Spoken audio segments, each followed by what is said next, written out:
ሰላም እንዴት ናችሁ? በዛሬ ቪዲዮ የስኳር በሽታ ያለባችሁ ሰዎች ምን አይነት ምግብ መመገብ አለባቸው፣ ምን አይነትስ ምግብ መቀነስ አለባቸው የሚለውን ሰርቼላችኋለሁ። ይህ ቪዲዮ ስኳር ላለው ሰው ሼር አድርጉ እናም ላይክ አድርጉ። እሺ፣ አሜሪካን ዲያቤቲክ አሶሲዬሽን ባወጣው የምሳ ሳህን ዘዴ ተብሎ የሚሰየም የተጠራ አለ። ይህም አንድ ሰው ሳህኑ ላይ ምን ያክል ፕሮቲን፣ ካርቦሃይድሬት እና አትክልት ሊኖረው ይገባል የሚል አስቀምጧል።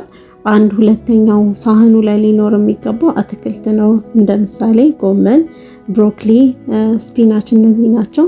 አንድ አራተኛው ደግሞ ፕሮቲን ነው። እንደነ አሳ፣ እንቁላል፣ ዶሮ እነዚህ አንድ አራተኛውን ሳህን ሊሸፍኑ ይገባል። አንድ አራተኛው ደግሞ ካርቦሃይድሬት ነው። እንጀራ፣ ምስር፣ ሽንኩርት እነዚህ ይጠቀሳሉ። ከዚህ ምን እንረዳለን? ስኳር በሽታ ያለበት ሰው ካርቦሃይድሬትን ሙሉ በሙሉ አይተውም ማለት ነው።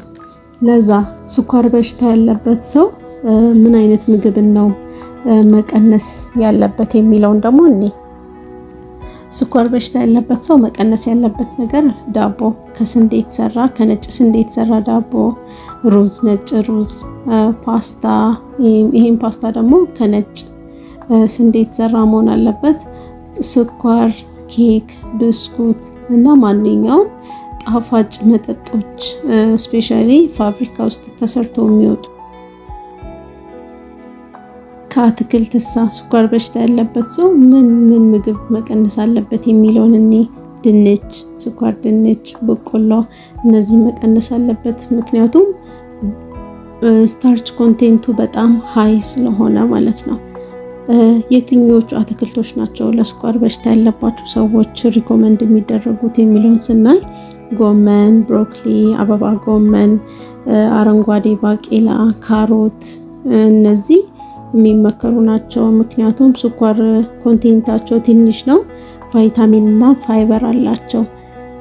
ከፍራፍሬሳ ምን አይነት ፍራፍሬዎች ሊቀነሱ ይገባል የሚለውን ስናይ ሙዝ፣ ማንጎ፣ ወይን፣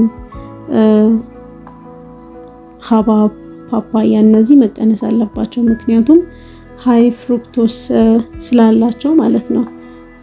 የትኞቹ ፍራፍሬዎች ናቸው የሚመከሩት ለስኳር በሽታ ያለበት የሚለውን ስናይ ደግሞ አፕል፣ ብርቱካንና ስትሮቤሪ እነዚህ ከሚጠቀሱቶች ናቸው። ምክንያቱም ስኳር ኮንቴንቱ በጣም ትንሽ ነው እና ፋይበር እና ቫይታሚን አላቸው። የስኳር በሽታ ያለበት ሰው ካርቦሃይድሬትን ቶታሊ ከምግቡ ማውጣት የለበትም። በመጠኑ አንድ አራተኛውን ሳህኑ የሚሆን ካርቦሃይድሬት ሊኖር ይገባል።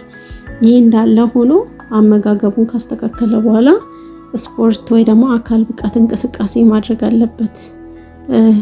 150 ደቂቃ በሳምንት ውስጥ ወይ ደግሞ በአቨሬጅ 30 እስከ 40 ደቂቃ 5 በሳምንት ውስጥ መስራት አለበት። ይህንን በማድረግ የስኳርን መጠን ማስተካከል፣ መድኃኒትንም በአግባቡ በመውሰድ ስኳርን መጠን ማስተካከል እንችላለን ማለት ነው። ለዛ እንድትይዙልኝ የምፈልገው ነገር ስኳር በሽታ ያለባቸው ሰዎች ካርቦሃይድሬትን ሙሉ በሙሉ መተው የለባቸውም የሚለው ነው። አመሰግናለሁ።